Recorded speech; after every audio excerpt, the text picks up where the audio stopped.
यहाँ पे देखेंगे हम लोग, ये तो हो ही गया था। अब देखेंगे हम लोग राष्ट्रपति की अध्यादेश जारी करने की शक्ति। अच्छा, अध्यादेश के बारे में डिटेल से देखेंगे। अच्छा, ये बताओ कि अध्यादेश जारी करने की शक्ति राष्ट्रपति का कैसा है? प्रशासनिक है या फिर कार्यकारी है या फिर विधायी है? तो ये कार्यकारी शक्ति है राष्ट्रपति की। ठीक है।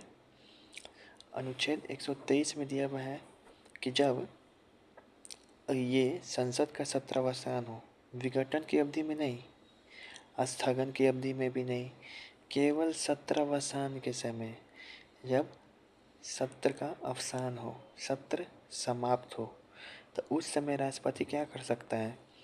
123 के अनुसार अध्यादेश जारी कर सकता है। लेकिन शब्द है यहाँ पे 17वां, याद रखेंगे। एग्जामिनर स्थगन भी दे सकता है क्योंकि बहुत छोटा है एग्जामिनर। अध्यादेश की शक्ति और प्रभाव संसद के अधिनियम के जैसा ही होता है। जैसा संसद का अधिनियम है सेम वैसे ही अध्यादेश का भी शक्ति होता है, कोई अंतर नहीं है। लेकिन एक चीज़ का अंतर है कि जो नियम होता है वह परमानेंट होता है, संसद द्वारा बनाया गया, लेकिन जो अध्यादेश होता है वह अल्पकालिक होता है, टेम्पोररी लॉ के जैसा होता है। याद रहेगा।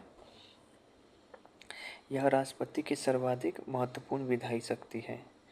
जो अध्यादेश की शक्ति है, अध्यादेश जारी करने की शक्ति, ये राष्ट्रपति का सबसे प्रमुख विधायी शक्ति है। याद रहेगा।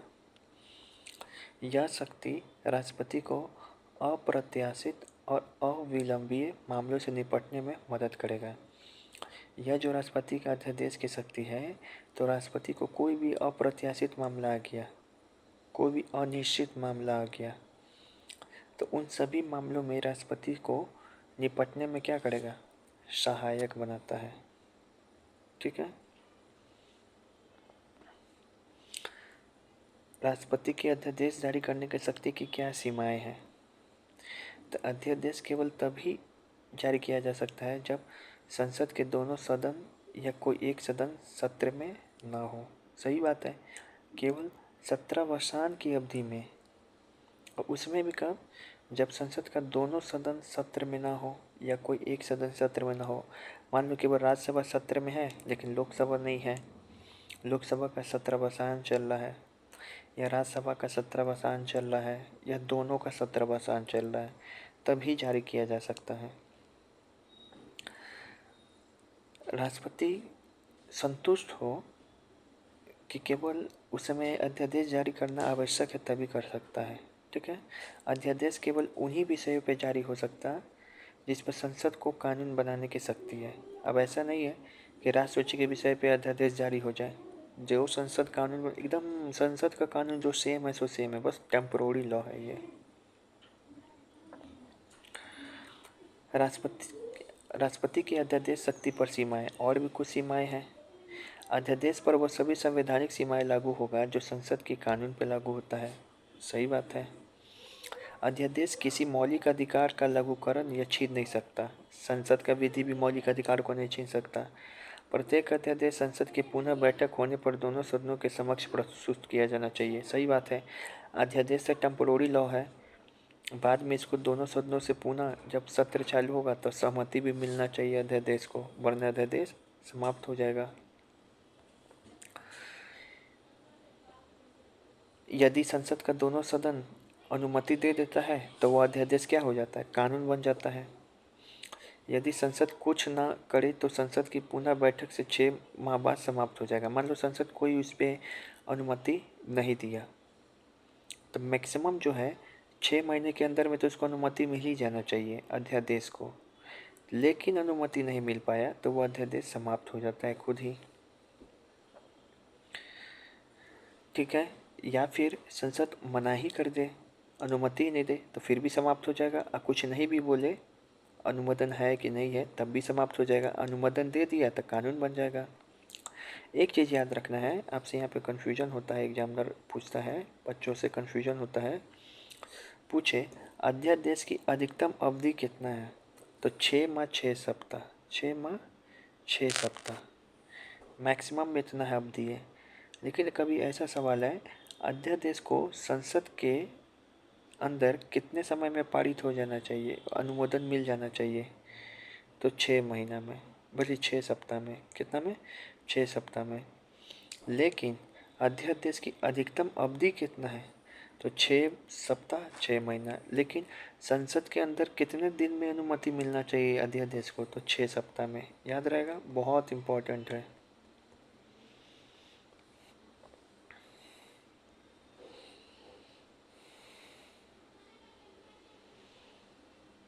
और कुछ यहाँ पे है, अगर आपको संविधान में संशोधन करना है तो उसके लिए अध्यादेश नहीं ला सकते। बहुत बढ़िया। मौलिक अधिकार भी नहीं छीन सकते। संविधान में संशोधन करना है तो कानून ला सकते हैं, लेकिन अध्यादेश नहीं। लेकिन अध्यादेश के द्वारा कर में, टैक्स का जो लॉ है उसमें परिवर्तन हो सकता है। जो अध्यादेश की शक्ति है, इसका राष्ट्रीय आपातकाल से कोई संबंध नहीं। अध्यादेश अलग चीज़ है, राष्ट्रीय आपातकाल अलग चीज़ है।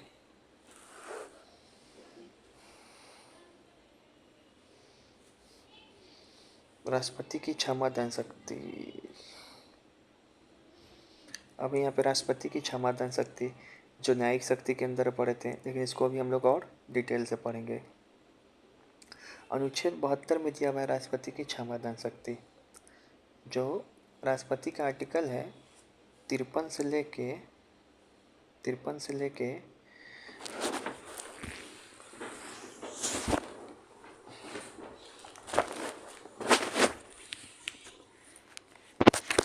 53 का जो आर्टिकल है 53 से लेके और 61 तक पढ़ते हैं ना, इस आर्टिकल में नहीं दिया हुआ है क्षमादान दिया हुआ है 72 नंबर आर्टिकल में। कैसे याद करेंगे? तो राष्ट्रपति 72 बार क्या करता है? क्षमा करता है। किसी अपराध के लिए दोष सिद्धि व्यक्ति को क्षमादान करने की शक्ति किसके पास है? राष्ट्रपति के पास है। मगर यह स्व-विवेकीय शक्ति नहीं है। किस किस केस में क्षमादान कर सकता है? तो संघीय विधि के विरुद्ध अपराध के संदर्भ में। अगर कोई केंद्रीय कानून है उसके खिलाफ कोई अपराध होता है तो उसमें राष्ट्रपति क्षमादान कर सकता है। अगर कोई सैन्य न्यायालय है, सेना का न्यायालय, वो अगर दंड दे दिया है तो उसमें भी क्षमादान कर सकते हैं राष्ट्रपति। अगर किसी को मृत्यु दंड दिया हुआ है, सजा दिया हुआ है मृत्यु दंड, तो उसमें भी क्या हो सकता है? उसमें भी राष्ट्रपति क्या कर सकता है? क्षमादान दे सकता है। देखो यहाँ पे संघीय न्यायालय है, संघीय विधि ये लिखा हुआ है, ठीक है, याद रखेंगे। राष्ट्रपति की क्षमादान शक्ति। राष्ट्रपति की क्षमादान शक्ति न्यायपालिका से क्या है? स्वतंत्र है। राष्ट्रपति अपीलीय अदालत की तरह कार्य नहीं करता है। राष्ट्रपति को आप ऐसा नहीं समझे कि ये अपीलीय अदालत के जैसा है, यहाँ पे अपील करें हम। विधि को लागू करने उद्देश्य क्या है? क्यों क्षमादान की शक्ति दिया गया इसको? तो मान लो कोई गलती वगैरह हो गया हो जजमेंट में, या फिर किसी को अधिक कड़ा सज़ा, अधिक मतलब कठोर दंड दिया हो, तो उसको नॉर्मलाइज करने के लिए क्षमादान शक्ति राष्ट्रपति को दिया गया है। राष्ट्रपति की क्षमादान शक्ति कितने प्रकार की है? 5। पहला है क्षमा। क्षमा में क्या होता है कि दंड भी बंदीकरण, मतलब कि एक तो सज़ा भी कम होगा, एक जो बंद करके रखा गया है वो दोनों को हटा दिया जाएगा। सभी दंड और निहरताओं से पूर्णतः मुक्त, मतलब कि जितना क्षमा में क्या है कि जा जी लिया अपनी ज़िंदगी सिमरन, ऐसा टाइप का है। कुछ भी नहीं होगा, ना ही दंड होगा और ना ही कोई बंदीकरण होगा। पूरी तरीके से आप लिखा पूर्णतः मुक्त, हर एक चीज़ से मुक्त हो जाएगा। तो ये सबसे बढ़िया होता है। फिर हो गया लघुकरण। लघुकरण भी है राष्ट्रपति की क्षमादान शक्ति में शामिल। लघुकरण में क्या होता है? नाम से ऐसा लग रहा होगा लघुकरण से कि दंड का जो अवधि है उसको कम कर देना। अवधि कम नहीं होता है इसमें लघुकरण में। लघुकरण में दंड का स्वरूप बदल दिया जाता है, वह कम कर दिया जाता है। मान लो किसी को मृत्यु दंड दिया है तो उसको कारावास कर देंगे, आजीवन कारावास, तो ये हो जाएगा लघुकरण। फिर है परिहार। लघुकरण, फिर से यहाँ पे क्षमादान, लघुकरण, तीसरा नंबर है परिहार। परिहार में क्या होता है कि इसमें दंड का जो स्वरूप है उसको परिवर्तन किए बिना, लघुकरण में तो स्वरूप ही बदल देते हैं, लेकिन दंड का इसमें क्या है, स्वरूप को बदले बिना दंड का अवधि कम कर देना। तो कैसे याद करेंगे, हार में क्या कम करते हैं, अवधि। स्वरूप किस में बदलते हैं, लघुकरण में। फिर है विराम। विराम में क्या है, किसी विशेष परिस्थितियों में दंड को कम कर देना, दंड को कम कर देना। यहाँ पे शब्द होगा विशेष परिस्थिति, मतलब स्पेशल फैक्ट होना चाहिए। जैसे कि कोई महिला क्या हो, गर्भवती हो जाए तो उसके लिए विराम वाला राष्ट्रपति क्षमादान शक्ति का प्रयोग कर सकता है, उसके दंड को कम कर सकता है। प्रविलंबन में क्या होता है, तो मृत्यु दंड पे क्या करना, अस्थाई रोक लगाना, अस्थाई नहीं है, अस्थाई रोक लगाना। और दोष सिद्ध व्यक्ति को राष्ट्रपति से क्षमादान याचना का समय मिल सके। अभी इसमें क्या है, राष्ट्रपति से क्षमा याचना का समय मिल सके, इसी को हम लोग प्रविलंबन में पढ़ते हैं। ठीक है, तो राष्ट्रपति का शक्ति देख लिए, ये सब हो गया। अच्छा, लेकिन राष्ट्रपति और राज्यपाल दोनों के पास क्षमादान शक्ति है, लेकिन दोनों के क्षमादान शक्ति में कुछ अंतर है। राष्ट्रपति के क्षमादान शक्ति का वर्णन अनुच्छेद 72 में है। इसमें 89 जोड़ेंगे तो 161 आएगा, तो वो राज्यपाल की क्षमादान शक्ति निकल कर आ जाएगा। लेकिन इन दोनों में दो अंतर है। पहला, राष्ट्रपति जो है, एक तो केंद्रीय संघीय कानून, सैन्य न्यायालय, और एक कौन था, मृत्यु दंड दे दिया गया हो, उन सभी को क्षमा कर सकता है।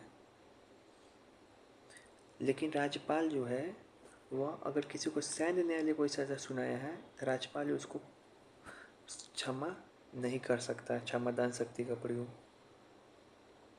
दूसरा, राष्ट्रपति मृत्यु दंड को भी क्षमा कर सकता है, लेकिन राज्यपाल नहीं। तो ये याद रखेंगे, ना ही राज्यपाल मृत्यु दंड के ऊपर क्षमादान शक्ति का प्रयोग करता है, ना ही सैन्य न्यायालय वाले मामले में।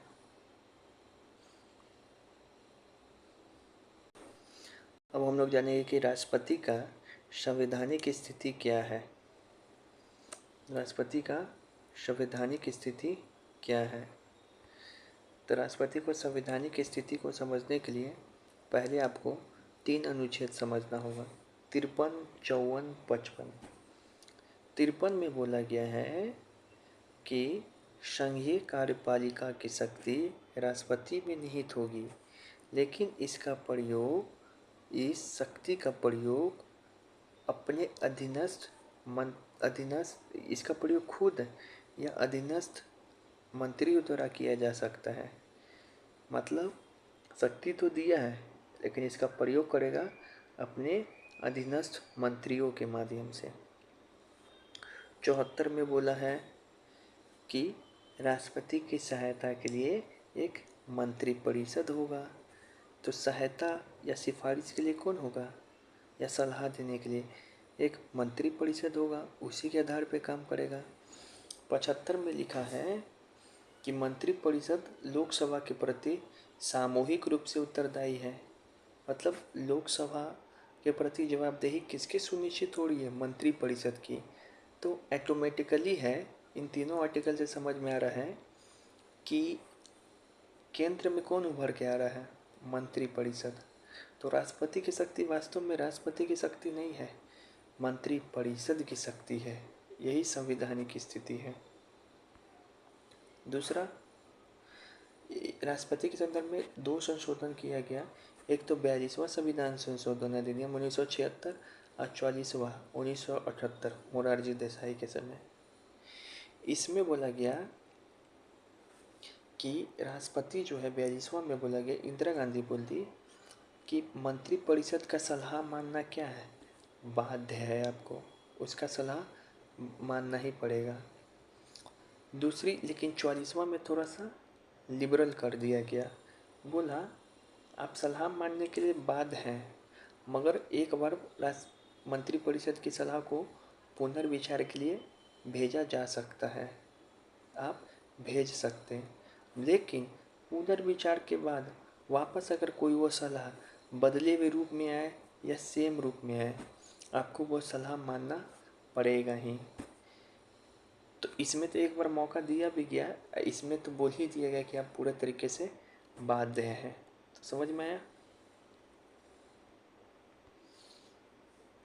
अब यहाँ पे देखेंगे और संवैधानिक स्थिति में राष्ट्रपति के पास कोई संवैधानिक विवेकाधिकार नहीं है। मतलब संविधान में कोई ऐसा अनुच्छेद में वर्णित नहीं है जहाँ पे इसको विवेकाधिकार दिया गया है। हाँ, लेकिन संवैधानिक नहीं है, लेकिन परिस्थितिजनक कुछ विशेषाधिकार जरूर है राष्ट्रपति के पास। ऐसा दो सिचुएशन है।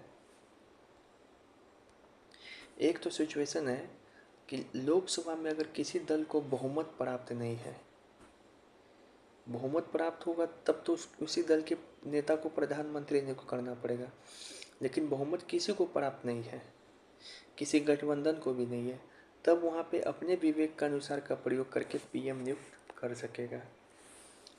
दूसरी बात, अगर लोकसभा में मंत्रिपरिषद बहुमत सिद्ध ना कर पाए, मंत्रिपरिषद के पास बहुमत नहीं है, तो उस केस में वो अपने अनुसार से काम करेगा राष्ट्रपति, क्योंकि उसके पास पता चल गया है कि बहुमत नहीं है, तब उसकी बात नहीं मानेगा, अब वो अपने अनुसार काम करेगा। और वीटो पावर भी जो है पुनर्विचार हेतु भेजना, अपनी राय को सुरक्षित रख लेना, मना कर देना, ये भी याद रखेंगे कि ये भी राष्ट्रपति की क्या है, स्वविवेकीय शक्ति है। क्या शक्ति है? विवेकाधिकार शक्ति है। फिर सदन को संदेश भेजना, अरे संदेश भेजना है भाई, उसको जब मन करेगा तब संदेश भेजेगा कि मंत्रिपरिषद से पूछ के संदेश भेजेगा उसी को। तो ये भी जो शक्ति है ना, स्वविवेकीय ही माना जाता है। ठीक है। अब यहाँ पे राष्ट्रपति तो पूरा पढ़ लिए। अब भारत के जितने भी राष्ट्रपति हैं उन सभी को क्या करेंगे, एक एक करके पढ़ेंगे। भारत के पहले कहाँ चले गए राजेंद्र बाबू। अब आते हैं, आज हम लोग देखते हैं कि भारत के जितने राष्ट्रपति हैं उनके बारे में क्या क्या प्रमुख तथ्य हैं, वो सभी को जानेंगे। तो पहले राष्ट्रपति जो है हमारे राजेंद्र बाबू है। 1962 तक इनका कार्यकाल रहा। टोटल 12 साल के लिए राष्ट्रपति बने। एकमात्र ऐसे व्यक्ति हैं जो 2 बार राष्ट्रपति बने। इनके पुस्तक का नाम है इंडिया डिवाइडेड। याद रखना है कि 1962 में इनको भारत रत्न भी मिला था। और टोटल ऐसे भारत के 6 राष्ट्रपति हैं जिनको भारत रत्न मिल चुका हुआ है। और ये भारत के पहले खाद्य और कृषि मंत्री भी थे। ये 26 जनवरी 1950 को जब हमारा देश गणतंत्र बना तो इरविन स्टेडियम में क्या किया, झंडा भी फहराया। गांधी जी ने इन्हें अजात शत्रु बोला, मतलब ऐसा आदमी जिसका कोई शत्रु नहीं है। बिहार सरकार ने इनको देश रत्न की उपाधि दी। किसको? राजेंद्र बाबू को। फिर दूसरे राष्ट्रपति बने कि 1954 में आपको इनको भारत रत्न भी मिला, सर्वपल्ली राधाकृष्णन। 5 सितंबर को जो शिक्षक दिवस मनाते हैं इन्हीं की याद में मनाते हैं। इनके बुक का नाम था Indian philosophy, the Hindu view of life. The Hindu view of life कैसे याद कर सकते हैं? राधा कृष्ण किस में देखते हैं? हिंदू व्यू में देखते हैं, हिंदू व्यू अपने लाइफ में देखते हैं। फिर फिलॉसफी कौन देंगे? फिलॉसफी वही देंगे जो शिक्षक होंगे। तो इसी याद हो गया। अभी हम भी बता ही दिए कि कुल 6 राष्ट्रपति को क्या मिल चुका है, भारत रत्न मिल चुका हुआ है। तीसरे राष्ट्रपति बने, इनको भी भारत रत्न मिला। जाकिर हुसैन थे तीसरे राष्ट्रपति। ये पहले मुस्लिम राष्ट्रपति थे। इनको पद पे रहते हुए मृत्यु हो गया था। तो पद पे रहते हुए पहले ऐसे राष्ट्रपति थे जिनकी मृत्यु हो गया था। तो जब पद पे रहते हुए मृत्यु हो गया तो बच्चे को समझ के लिए जो राष्ट्रपति बनेगा उसको कहेंगे कार्यवाहक राष्ट्रपति। तो भारत के पहले कार्यवाहक राष्ट्रपति कौन थे? तो वीवी गिरी थे। वीवी गिरी ये बहुत मजदूर नेता थे। आपको आगे दिखाएंगे हम कि ये भारत के राष्ट्रपति भी बनते हैं, लेकिन पहले कार्यवाहक राष्ट्रपति वीवी गिरी ही थे। फिर दूसरी बात याद रखना है, मोहम्मद हिदायतुल्लाह ये CGI थे, मतलब कि मुख्य न्यायाधीश थे। एकमात्र मुख्य न्यायाधीश जो कि आपको क्या बने, राष्ट्रपति भी बने, तो मोहम्मद हिदायतुल्लाह थे। ठीक है, ये उपराष्ट्रपति भी थे, CGI भी थे और राष्ट्रपति भी बने, मतलब देश के तीनों प्रमुख पद पे CGI भी थे, उपराष्ट्रपति भी थे और राष्ट्रपति भी थे। ठीक है, तीनों पद पे थे। कौन? मोहम्मद हिदायतुल्लाह, जो हम लोग का प्रिंसिपल है।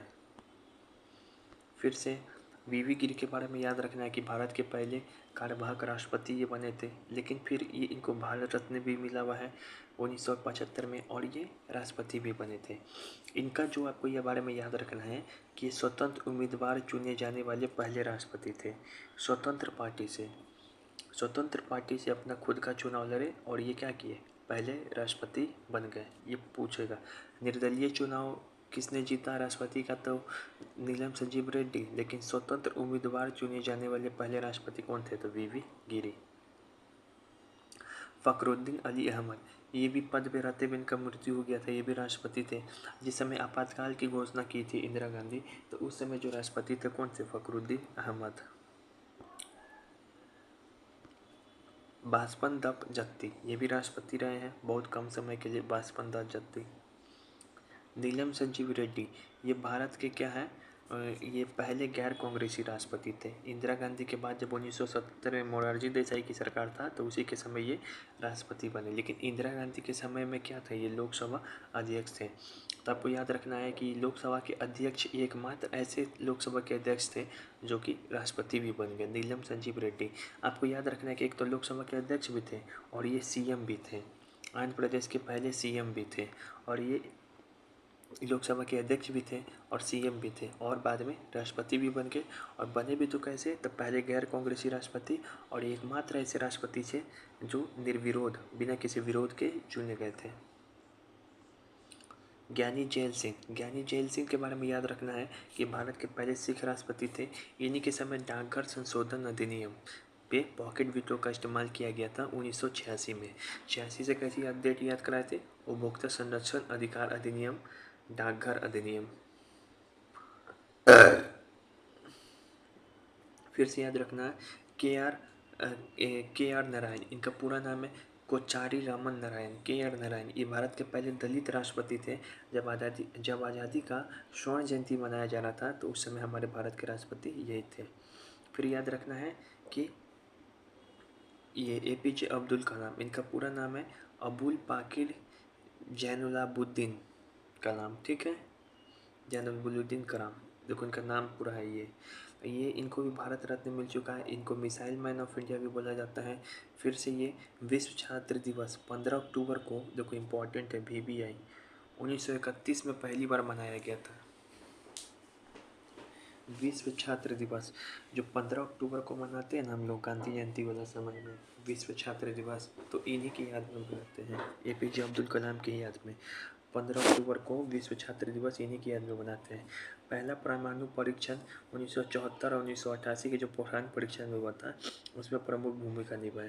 पहला परमाणु परीक्षण कब हुआ था, तो 1974 में हुआ था, इंदिरा गांधी के समय हुआ था। उसका नाम था स्माइलिंग बुद्धा। परमाणु ऊर्जा आयोग के अध्यक्ष कौन बने थे, तो होमी सेठना। ये सब SSC में पूछा हुआ है। बार्क के निदेशक कौन थे, तो राजा रमन्ना।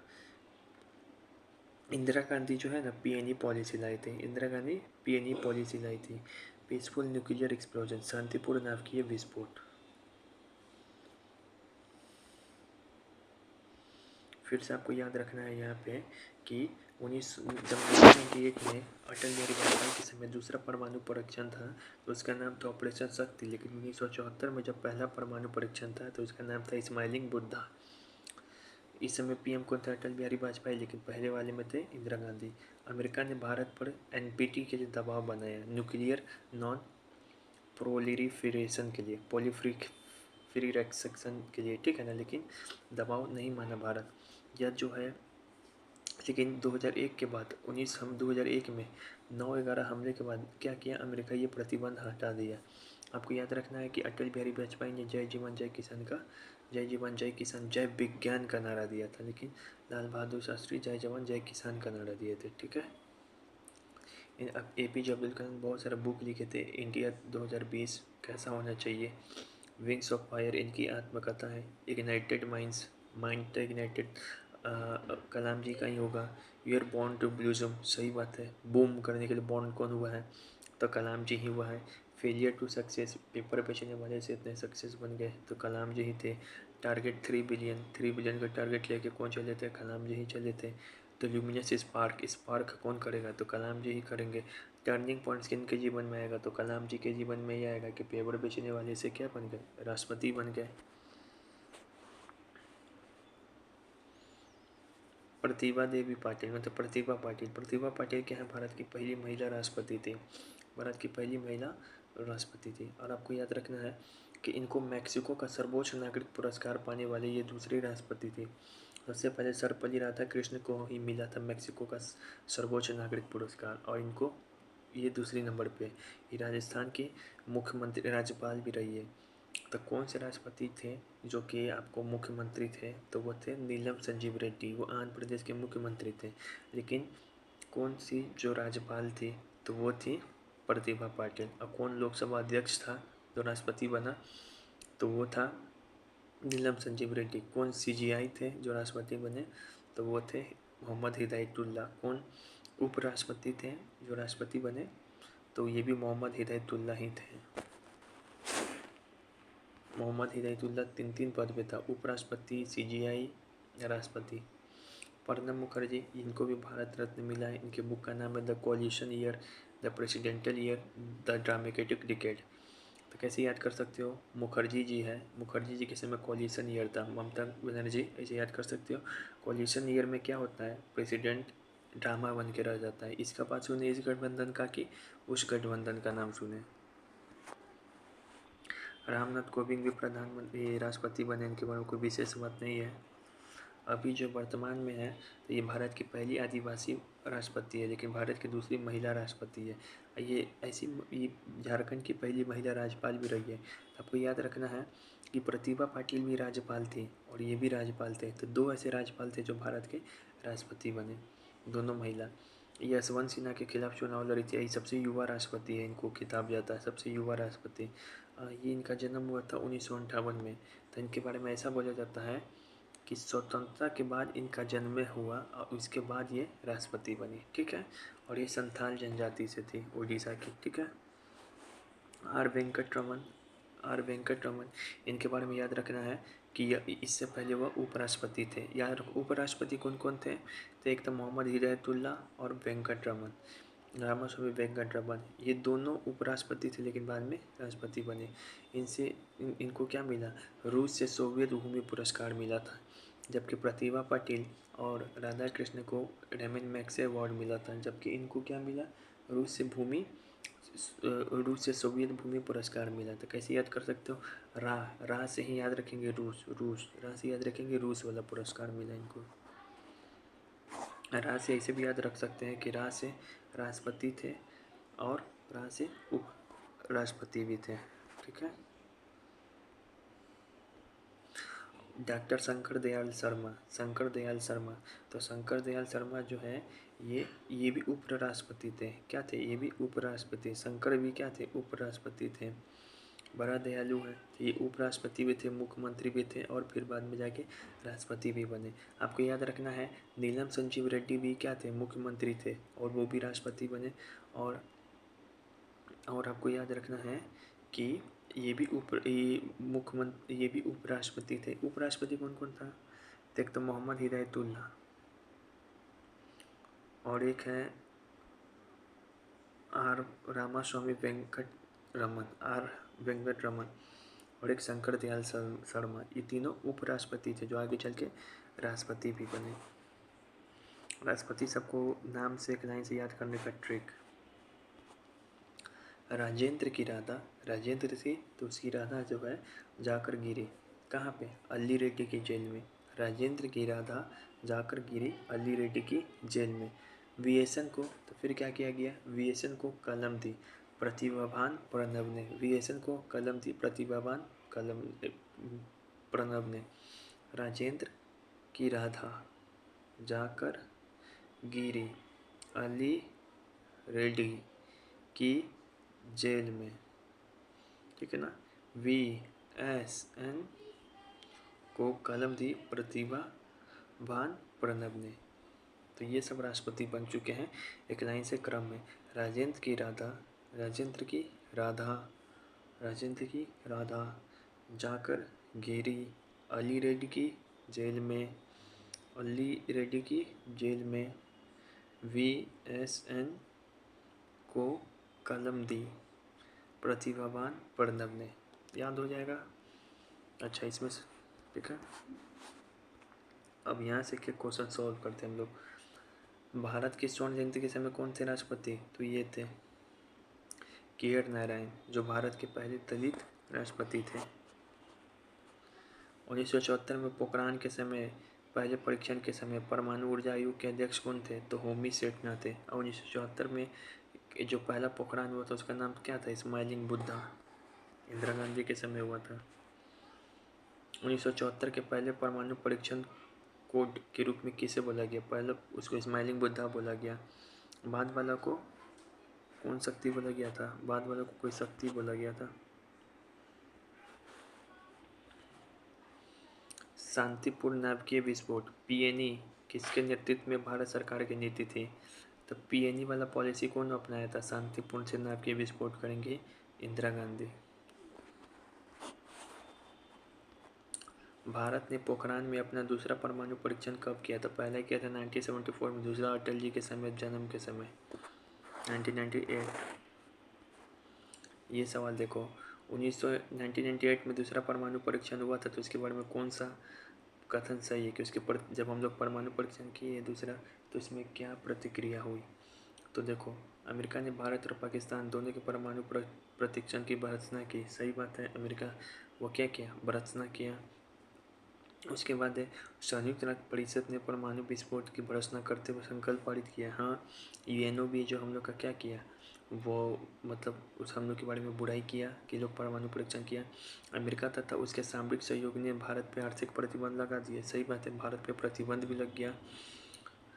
अमेरिका के दबाव में भारत ने अप्रसार संधि पर हस्ताक्षर कर दिया। नहीं, भले अमेरिका कितना भी दबाव बन रहा है, लेकिन हम लोग NPT पे समझौता नहीं किए। तो 1, 2, 3 ये सही है। 1988 में जो पोखरान में दूसरा परमाणु परीक्षण हुआ, तो उसमें अटल बिहारी वाजपेयी थे। यहीं पे नारा दिए थे, जय जवान जय किसान जय विज्ञान।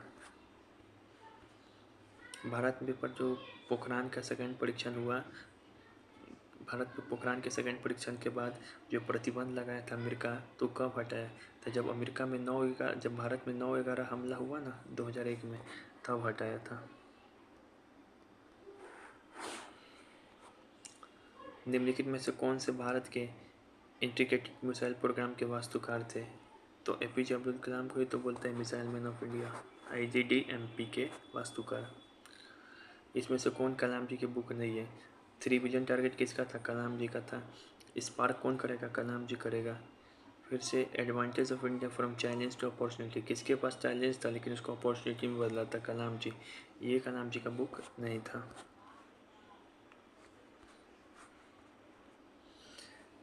किसके तहत राष्ट्रपति किसी विधेयक को पुनर्विचार हेतु लौटा सकता है? किस वीटो के तहत? तो पुनर्विचार किस विधेयक किस वीटो में प्रयोग होता है पुनर्विचार के लिए?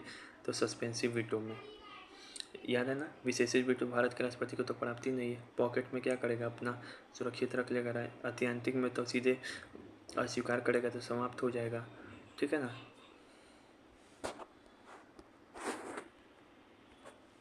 राष्ट्रीय आपातकाल लग जाने पर कितने समय के भीतर संसद से अनुमति लेना आवश्यक है? तो देखो, राष्ट्रीय आपातकाल में 1 महीना, क्योंकि बहुत इमरजेंसी है, जल्दी मिल जाना चाहिए अनुमति। राष्ट्रपति शासन में 2 महीना, ठीक है ना। अब वित्तीय आपात में भी 2 महीना, तो 1 महीना सिर्फ किसके अंदर मिल जाना चाहिए अनुमति? तो राष्ट्रीय आपातकाल में, वो भी विशेष बहुमत से। और जबकि राष्ट्रीय आपातकाल लगाना तो विशेष बहुमत से, जबकि राष्ट्रपति शासन लगाना है जब वित्तीय तो साधारण, ठीक है ना। तो राष्ट्रीय आपातकाल 1 महीना, विशेष बहुमत, जबकि दोनों में साधारण।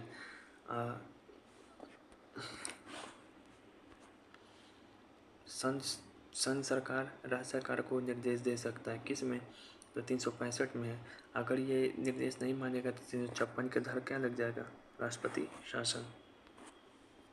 राष्ट्रपति कौन सी शक्ति के तहत कैग की रिपोर्ट को संसद के समक्ष रखवाता है? देखो, तो यहाँ पे शब्द हो गया इस्तेमाल संसद। किसी रिपोर्ट को संसद के समक्ष रखवाना, रिपोर्ट को रखवाना, तो कार्यकारी होगा नहीं, शब्द हो गया संसद, तो क्या हो जाएगा, विधायी हो जाएगा। याद रखें, कैग की रिपोर्ट का जरूर रखवाता है संसद के समक्ष, लेकिन लोकलेखा समिति उसकी रिपोर्ट को नहीं रखवाता।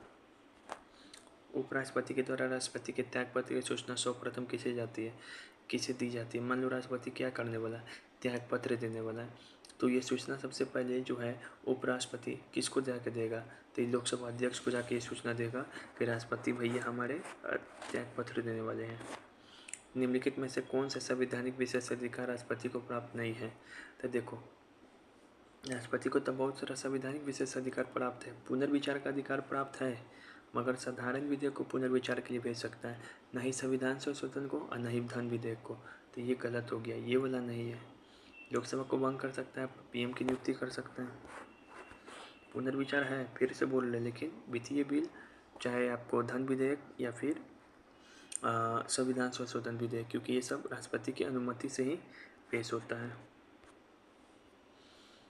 ऐसे संविधान संशोधन विधेयक राष्ट्रपति की अनुमति से पेश नहीं होता है, लेकिन फिर भी 24वां संविधान संशोधन अधिनियम द्वारा इंदिरा गांधी बोलती थी कि आपको 1971 में कि आपको संविधान संशोधन विधेयक में वीटो का इस्तेमाल नहीं करना है। तो पुनर्विचार हेतु कैसे भेज सकता है उसको, ये बात है। कौन सा इसमें से राष्ट्रपति की विधायी शक्ति है? अध्यादेश जारी करने की शक्ति, बिल्कुल कानून है तो विधायी होगा। संघ सरकार के सभी कार्य राष्ट्रपति के नाम से होगी, यहाँ पर सरकार आ गया तो कार्यकारी शक्ति हो गया। संसद की संयुक्त बैठक, संसद शब्द आ गया तो ये होगा विधायी कार्य होगा। अनुसूचित जाति और जनजाति आयोग के अध्यक्षों की नियुक्ति करना, ये वाला बताओ क्या होगा? तो देखो, जो नियुक्ति वाला बात है, नियुक्ति वाला बात किस में आता है, कार्यकारी में आता है, तो ये नहीं होगा, ये भी नहीं होगा। सामाजिक और शैक्षिक दृष्टि से पिछड़े लोगों के अध्ययन करने हेतु आयोग का गठन, आयोग का भाई गठन कर रहा बहुत तरीके का अंडरस्टैंड, तो क्या होता है, कार्यकारी होता है, तो केवल 1 और 3 सही होगा विधायी कार्य में। दिल्ली विधानसभा के निर्वाचित सदस्यों ने किस वर्ष राष्ट्रपति के चुनाव में भाग लिया? तो कब लिया था? तो ये सब लिया था 17वां संविधान संशोधन अधिनियम द्वारा 1997 में। कैसे याद रखेंगे 1997? तो जन्म से एक साल पहले दिल्ली और पुडुचेरी क्या लिया, राष्ट्रपति के चुनाव में भाग। राष्ट्रपति कर्तव्य निर्वहन अधिनियम कब बनाया? 69 पोस्ट, मतलब जब राष्ट्रपति क्या हो, पद रिक्त हो, तो एक्टिंग जजेस आएगा निर्वहन करने के लिए, तो 1959 से 69 पोस्ट। राष्ट्रपति के शपथ का सही क्रम क्या है? तब परीक्षण, संरक्षण, प्रतिरक्षण। पहले परीक्षण होगा, फिर संरक्षण होगा, फिर प्रतिरक्षण होगा। तो प स प्र ये सही क्रम है उसके शपथ का। 24 जनवरी 1950 को हुए राष्ट्रपति चुनाव में निर्वाचन अधिकारी कौन था? तो HBR एंकर थे सबसे पहली बार जब राष्ट्रपति का चुनाव हुआ। तो आपको याद रखना है कि यही जो है संविधान सभा के आपके सचिव भी थे, सेक्रेटरी। HBR एंकर संविधान सभा के सचिव भी थे। फिर यहाँ पे बोल रहा है कि कथन पे विचार कीजिए कौन सही है।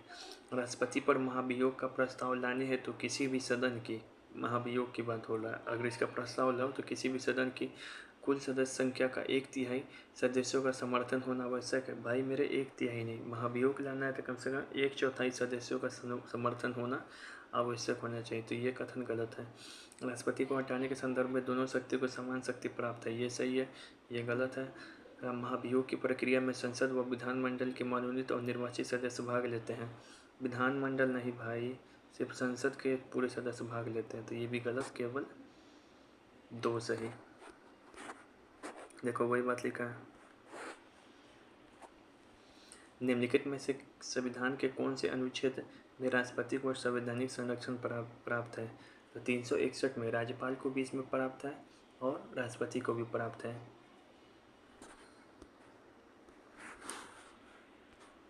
1961 में दहेज विरोध अधिनियम के समय भारत के राष्ट्रपति कौन थे? तो क 1961 1978, 2002, 3 बार ज्वाइंट सेशन हुआ है। इस समय थे आपके राजेंद्र बाबू, इस समय थे आपको बैंक वाले में नीलम संजीव रेड्डी, 2002 में अब्दुल कलाम आज़ाद आतंकवादी वाले में, तो राजेंद्र बाबू। निम्नलिखित में से किसी भौगोलिक क्षेत्र को अनुसूचित क्षेत्र करने की संवैधानिक अधिकार किसके पास है? राष्ट्रपति के पास है, ठीक है ना, घोषित करना। और ये कैसा अधिकार है? तो कार्यकारी अधिकार है। नियम बनाना होगा तो तब होगा विधायी अधिकार। प्रशासनिक करना है तो कार्यकारी अधिकारी। राष्ट्रपति किसकी सलाह पर कार्य करता है? देखो इसमें अगर मान लो कर लो कि बीपीएससी 2 ऑप्शन घुसा दे तो राज्यपाल भी नहीं, किसको ऐसी क्षेत्र का घोषित करना ये अधिकार सिर्फ राष्ट्रपति के पास है, सिर्फ राष्ट्रपति के पास। राष्ट्रपति किसकी सलाह पर काम करता है? तो यहाँ पे 2 शब्द है, मंत्रिमंडल, मंत्रिपरिषद, प्रधानमंत्री, संसद। ये भी बीबीआई क्वेश्चन है। एक से अधिक ऑप्शन अगर सही दे दिया जाए ना तो गलती हो जाएगा। मंत्रिमंडल शब्द नहीं लिखा हुआ है, आर्टिकल 74 में लिखा हुआ है मंत्रिपरिषद की सलाह पे काम करता है, तो बस आर्टिकल 74 मानेंगे ना। तो मंत्रिपरिषद में तो सभी आ जाएगा, मंत्रिमंडल में सिर्फ कैबिनेट मंत्री आएगा। तो ये सटीक उत्तर है, मंत्रिपरिषद। फिर यहाँ पे बोल रहा है कि राष्ट्रपति के निर्वाचक मंडल में कौन शामिल होते हैं? तो संसद के दोनों सदनों के निर्वाचित सदस्य, हाँ केवल निर्वाचित, मनोनीत नहीं। राज्य विधानसभा के निर्वाचित सदस्य, हाँ केवल निर्वाचित, मनोनीत से नफरत है राष्ट्रपति को। विधान परिषद के सदस्य नहीं। दिल्ली और पुडुचेरी की विधानसभा के निर्वाचित सदस्य, तो 1, 2, 3। फिर यहाँ पे बोल रहा है कि राष्ट्रपति उच्च न्यायालय के न्यायाधीशों की जब नियुक्ति करता है तो किससे वो परामर्श करेगा? तो देखो यहाँ भी बड़ी मस्त क्वेश्चन है, बीबीआई क्वेश्चन है। जब हाईकोर्ट के सदस्यों का नियुक्ति करेगा तो वो परामर्श, देखो सिफारिश कौन करेगा हाईकोर्ट के सदस्यों का नियुक्ति के लिए? तो कॉलेजियम करेगा, उसमें भारत का मुख्य न्यायाधीश होगा। लेकिन परामर्श सिफारिश करेगा, लेकिन परामर्श वो बात विचार किससे करेगा? तो बात विचार करेगा, परामर्श करेगा 2 ही आदमी से, उस राज्य के राज्यपाल से, वहाँ के जो हाईकोर्ट के जो न्यायाधीश है मुख्य, उससे। लेकिन सिफारिश कौन करता है? भारत के सीजीआई।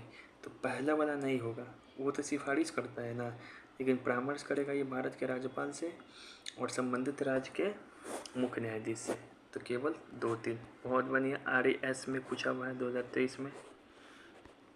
अब इस आर्टिकल को करा सजाने के लिए, ठीक है ना, तो क्या तब पकानी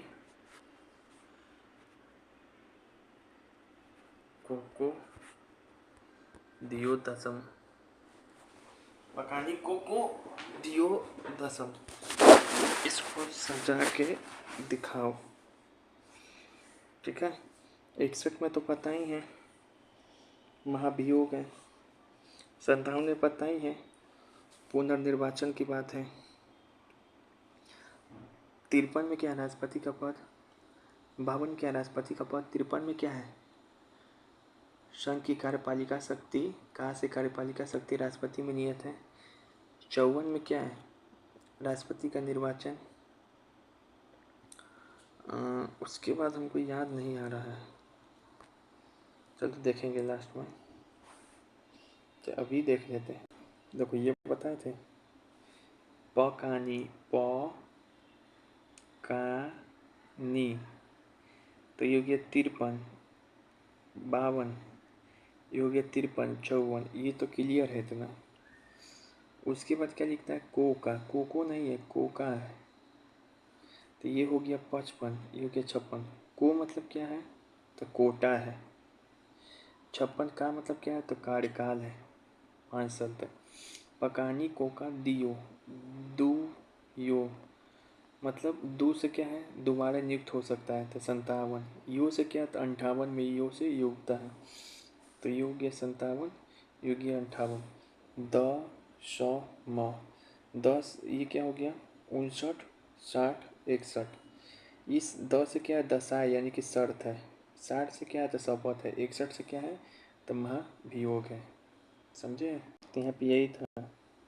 57 से क्या है? 57 से है कि पुनर्निर्वाचन कितनी भी बार के लिए हो सकता है, ठीक है। 58 में योग्यता था। चलो हो गया। भारत का राष्ट्रपति अपना त्यागपत्र किसे सौंपता है? तो त्यागपत्र अपना सौंपेगा उपराष्ट्रपति को ही।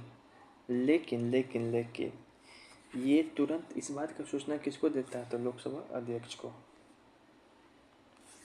निम्नलिखित में से एकमात्र राष्ट्रपति जो पुनः निर्वाचित हुए तो राजेंद्र प्रसाद ही थे। देखो यहाँ पे शब्द ये नहीं पूछ रहा है कि दोबारा कौन बने, पुनः निर्वाचित। पुनः निर्वाचित का मतलब क्या होता है कि जो दोबारा राष्ट्रपति बने। तो 1950 से 1962 तक ये राष्ट्रपति रहे, कुल 12 साल तक। 1950 में जब ये चुने गए थे ना, तो अनुच्छेद 380 के अनुसार चुने गए थे। 380 में लिखा है कि जो संविधान सभा का सदस्य होगा वही राष्ट्रपति होगा। और 1952 से जो 62 में चुने गए 2 बार, तो उसमें लिखा वो है अनुच्छेद 52 के तहत जो एक्चुअल में राष्ट्रपति का पद है, तो राजेंद्र बाबू। राष्ट्रपति के चुनाव के संबंध में विवाद की स्थिति उसे सौंपा जा सकता है। अगर राष्ट्रपति के चुनाव में कोई विवाद हो गया तो 70वां संविधान संशोधन करता है कि राष्ट्रपति के चुनाव का विवाद केवल सुप्रीम कोर्ट में जाएगा, राष्ट्रपति और उपराष्ट्रपति के चुनाव का विवाद। जबकि संसद सदस्य, मंत्री, प्रधानमंत्री, लोकसभा, इस सब का चुनाव का विवाद होगा तो ये सब हाई कोर्ट में जाएगा। यहाँ पे यही बात लिखा है। इन सभी का विवाद होगा तो सुप्रीम कोर्ट में, इन सभी का विवाद होगा तो हाई कोर्ट में।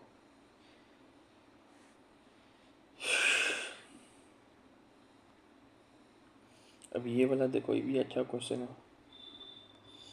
भारतीय संविधान के किस अनुच्छेद के तहत राष्ट्रपति प्रत्येक नए सत्र के सदन के दोनों सत्रों को संबोधित करता है? सदन के दोनों सत्रों को संबोधित करता है। आइए इसमें देखते हैं। 85 तो सबसे सबको याद ही है। 85 में लिखा हुआ है आहूत सत्रावसान भंग विघटन, ये सब बात सत्रावसान विघटन की बात। 88 में मंत्रियों और महान्यायवादी को अधिकार है। 86 में क्या है? संबोधन करना। 86 में क्या है? संबोधन करना, अभिभाषण देना, ठीक है। और 87 में क्या है? विशेष अभिभाषण है 87 में। साथ ही एक बात जो बच्चों की नज़र से छूट जाता है, 87 में ही दिया हुआ है कि जब चुनाव होगा तो प्रत्येक नया सत्र जब आएगा तो नए सत्र में पहली बार जो संबोधित करेगा वो 87 के माध्यम से ही होता है। तो BBI है। विशेष अभिभाषण वर्ष की प्रथम बैठक में जो है संबोधन करेगा, यह सत्र के पहले में संबोधन करता है, ये बात 87 में है।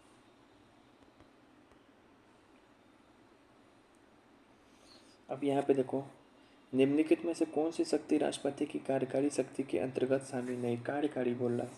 कार्यकारी मतलब भारत सरकार का नाम हो, नियुक्ति हो, PM हो, मंत्रिपरिषद का नाम हो, तो ये भारत सरकार आ गया तो ये कार्यकारी नहीं है। वह प्रधानमंत्री तथा अन्य मंत्रियों की नियुक्ति करेगा, नियुक्ति भी आ गया तो वो नहीं है। वह नियुक्ति आ गया तो वो नहीं है। कौन नहीं है? और प्रत्येक नए चुनाव के बाद तथा प्रत्येक वर्ष संसद के प्रथम अधिवेशन को संबोधित करेगा। सॉरी, ये सब तो कार्यकारी है, आ गया तो नाम, ये नहीं है क्योंकि यहाँ पे संसद शब्द इस्तेमाल हो गया, तो ये कार्यकारी नहीं है। यहाँ पे बोल रहा है कि राष्ट्रपति का कर्तव्य है, कार्यकारी शक्ति है कि वो संसद के समक्ष क्या करे? रिपोर्ट रखवाए। लेकिन इसमें से किसी एक का रिपोर्ट नहीं रखवाता है। बच्चा कन्फ्यूजन होता है, वो कहेगा कि लोक लेखा समिति का रिपोर्ट है, तो लोक लेखा समिति का रिपोर्ट है।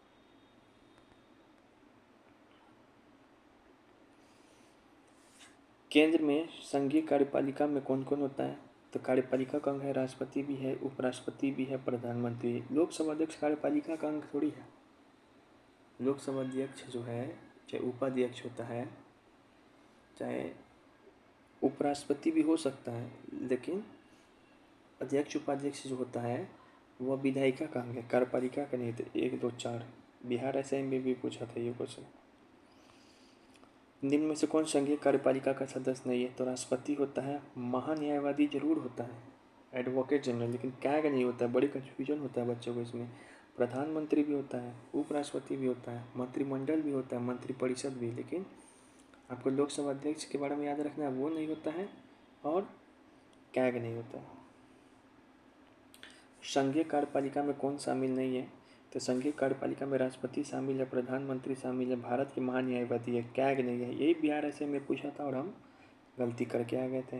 कैग को मान लिए थे, अटॉर्नी जनरल को नहीं माने थे। भाई अटॉर्नी जनरल भारत सरकार का क्या है? सर्वोच्च न्यायाधीश है। निम्नलिखित में से कौन राज्य कार्यपालिका में शामिल नहीं? अब राज्य कार्यपालिका की बात है तो राज्य कार्यपालिका में एक तो है भारत के महान्यायवादी, कहाँ से आएगा राज्य कार्यपालिका में? राज्य महाधिवक्ता होगा, मंत्रिपरिषद, राज्यपाल होगा और आपको मुख्यमंत्री हो गया, फिर वहाँ का मंत्रिपरिषद होगा। तो ये सब जो है संघीय कार्यपालिका का क्या है? भाग है, याद रखेंगे, ठीक है। भारत के राष्ट्रपति अपनी शक्तियों का प्रयोग करते हैं सीधे या अपने अधीनस्थ अधिकारियों के माध्यम से, याद है ना? अच्छा, ठीक है, तो ये सही होगा। भारत का कार्यपालिका अध्यक्ष कौन है? तो कार्यपालिका अध्यक्ष हमारे प्रेसिडेंट साहब हैं। कार्यपालिका अध्यक्ष, जब तक वास्तविक शब्द नहीं हो तो यही रहेंगे। या ऐसा भी लिख सकता है, संघीय कार्यपालिका का प्रमुख कौन होता है? तो राष्ट्रपति होता है। अनुच्छेद 53, भारत सरकार का समस्त काम राष्ट्रपति के नाम से होगा, ये भी याद रखें। तो 77। संविधान में निम्नलिखित अनुच्छेदों में से किस एक के अंतर्गत संघ की कार्यपालिका शक्ति राष्ट्रपति में निहित है? देखिए 53 में है बात, याद रखेंगे, राष्ट्रपति में निहित है। इसी का राष्ट्रपति को कार्यपालिका का क्या बोलते हैं? प्रमुख। मगर 53 में यही बात लिखा है उसके बाद कि जो अपना शक्ति का प्रयोग है अब स्वयं या अपने अधीनस्थ अधिकारियों के माध्यम से करता है। संघीय कार्यपालिका की शक्ति भारत सरकार एवं राष्ट्रपति में निहित है, बिल्कुल सही, प्रधानमंत्री में नहीं। कार्यपालिका शक्ति सरकार के व्यवसाय चलाने से संबंधित है, तो दोनों सही है, लेकिन ये जो है इस रीज़न इसका सही नहीं है। पहला का एक्सप्लेनेशन दूसरा नहीं कर पा रहा है। वह राष्ट्र का प्रतिनिधित्व करता परंतु राष्ट्र का नेतृत्व नहीं करता। ये बात किसके लिए सही है? रिप्रेजेंटेशन कर रहा लेकिन हेड नहीं बन रहा है, तो वो राष्ट्रपति है। कोई भी डिप्लोमेसी होता है तो वो राष्ट्रपति के नाम से होगा। राजदूत आएगा कहीं का भी तो वो राष्ट्रपति के समक्ष सबसे पहले आएगा। भारतीय संविधान के 70वें संशोधन द्वारा भारत के राष्ट्रपति के चुनाव में जिन 2 केंद्र शासित प्रदेश को भाग लेने का अधिकार दिया गया, 70वें संविधान संशोधन द्वारा किसको राष्ट्रपति के चुनाव में भाग लेने के लिए मौका दिया गया? तो दिल्ली और पुडुचेरी को दिया गया था, ठीक है, ये बात याद है ना। और दिल्ली को शामिल किया गया था अपने जन्म से 1 साल पहले 1997 में। अब यहाँ पे जो राष्ट्रपति के चुनाव में जो हम लोग फॉर्मूला देखते हैं तो उसमें लिखा रहता है उस राज्य की जनसंख्या, राज्य का जब निकालते हैं तो देखो राष्ट्रपति के चुनाव में जो जनसंख्या लिखा रहता है भाग लेता है फॉर्मूला में, तो 1971 वाला जनसंख्या को वहाँ पे अपनाते हैं, याद रखेंगे। भारतीय संविधान का कौन सा अनुच्छेद राष्ट्रपति के पद के लिए पुनः निर्वाचन के लिए योग्यता रखता है? तो ये 57 में दिया है, ऐसे याद कर लो। ट्रिक क्या था? पकानी कोको दियो दसम। राष्ट्रपति पद, संघीय कार्यपालिका का प्रमुख, निर्वाचन, कोटा, कार्यकाल, दोबारा नियुक्त, योग्यता, ये दशाएं, शपथ, महाभियोग। राष्ट्रपति प्रत्येक 5 वर्ष पे अपना पद पे रहते हैं, कब से? जब से ये पद ग्रहण करेंगे। और ये त्यागपत्र कब देंगे? पर ये अपने पद खाली कब करेंगे? जब तक इनका कोई उत्तराधिकारी नहीं आ जाए। भारत के राष्ट्रपति पर महाभियोग चलाने के लिए कम से कम कितने दिन पूर्व सूचना चाहिए? महाभियोग चलाना है ना, तो एक चीज़ और याद रखेंगे, 1/4 सदस्यों का समर्थन चाहिए, ठीक है ना, और 14 दिन पहले सूचना देना होगा। निम्नलिखित में से कौन सा भारत के राष्ट्रपति के निर्वाचन गण तो है लेकिन परंतु उसके महाभियोग का में भाग नहीं लेता है। तो राज विधानसभा होगा, वो सिर्फ चुन सकता, हटा नहीं सकता। जब राष्ट्रपति मृत्यु, त्यागपत्र, पदच्युत अन्य कारणों से अपने कर्तव्य का निर्वाह नहीं कर सके तो उपराष्ट्रपति कितने समय तक राष्ट्रपति के रूप में काम कर सकता है? तो राष्ट्रपति के रूप में उपराष्ट्रपति 6 महीने तक ही मैक्सिमम कर सकता है काम, उसके बाद चुनाव होना चाहिए। यदि तो हो ही गया, यही बात है। इन सभी कारणों के कारण अगर राष्ट्रपति का पद खाली हो जाए तो कौन बनेगा? उपराष्ट्रपति, कार्यवाहक राष्ट्रपति के रूप में। उपराष्ट्रपति का पद भी खाली रहे तो फिर कौन बनेगा? तब भारत के मुख्य न्यायाधीश आएगा। किस संविधान संशोधन के तहत कि यह बोला गया कि राष्ट्रपति को कोई भी मामला मंत्रिपरिषद द्वारा पुनर्विचार किए जाने के लिए वापस भेजने का अधिकार दिया गया? देखो 42वां है एक, इसमें तो बोलिए गया कि अगर कोई विचार आता है मंत्रिपरिषद का तो आप बाध्य हैं उसको मानने के लिए। 44वां में थोड़ा सा lenient बनाया गया, उदारवादी बनाया गया। इसमें बोला गया आप ठीक है, आप एक बार कम से कम पुनर्विचार के लिए भेज सकते, लेकिन दोबारा आपको जब पुनर्विचार के लिए आए तो मानना ही पड़ेगा। तो बाध्य बना दिया गया सलाह को मानने के लिए 42वां से, अब पुनर्विचार का एक बार मौका दिया गया 44वां से। भारत के राष्ट्रपति के संबंध में निम्नलिखित कथनों पर से कौन सा एक सही नहीं है? वह संसद का एक भाग है, ये सही है, लेकिन ये सही नहीं है कि वो संसद के दोनों सदनों की चर्चा में भाग लेता है। अरे उसको इतना समय है कि दोनों सदन की चर्चा में भाग लेगा, वेला बैठा है। राष्ट्रपति ने जिस एकमात्र मामले में अपनी पॉकेट वीटो शक्ति का प्रयोग किया था वो था ज्ञानी जैल सिंह के समय 1986 में पॉकेट वीटो अधिकार का प्रयोग डाकघर विधेयक में किया था। निम्न में से राष्ट्रपति ने शक्ति का प्रयोग किया था जिसे संवैधानिक शब्दावली में जैविक पॉकेट वीटो का प्रयोग कौन किया था? जैल सिंह। और ये किए थे एब्सोल्यूट वीटो का प्रयोग राजेंद्र बाबू, एप्सू विधेयक पे 1956 में। अच्छा, किस अनुच्छेद में लिखा है कि राष्ट्रपति संसद के दोनों सदनों द्वारा पारित किसी बिल को अपनी स्वीकृति को रोक सकता है, अस्वीकार कर सकता है, पुनर्विचार हेतु भेज सकता है। ये वीटो का पावर है, वीटो का पावर 111 में दिया हुआ है। कौन सा स्वविवेकीय शक्ति है राष्ट्रपति का? तो मंत्रिपरिषद की नियुक्ति, ये प्रधानमंत्री की सलाह पे होता है, तो ये स्वविवेकीय नहीं है। विधायकों को आपत्तियों सहित वापस भेजना, हाँ। पुनर्विचार हेतु भेजना, वीटो पावर इसका स्वविवेकीय है राष्ट्रपति का। विधेयक को रोक के रखना, ये भी वीटो पावर शो कर रहा है, तो ये भी स्वविवेकीय है राष्ट्रपति का। क्षमादान, ये स्वविवेकीय नहीं है। अधिवेशन की अधिसूचना जारी करना, संसद को संदेश भेजना, ये भी स्वविवेकीय है। जब मन करे तो संसद को क्या कर सकता है? संदेश भेज सकता है। अब संदेश थोड़ी ना मंत्रिपरिषद से पूछ के भेजेगा दोस्त।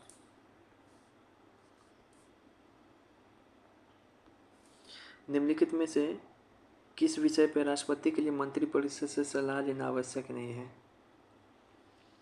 तो देखो वीटो वाला पावर, वीटो वाला शक्ति पे ये खुद का शक्ति है इसका। वीटो वाला संसद को संदेश भेजना, बाकी जो भी चीज़ है वो सारा काम जो ही करेगा वह मंत्रिपरिषद की सलाह पे करता है।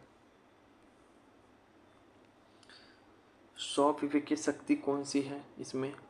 तो बहुमत दल के नेता को पीएम नियुक्त करना, ये स्वविवेकीय नहीं है।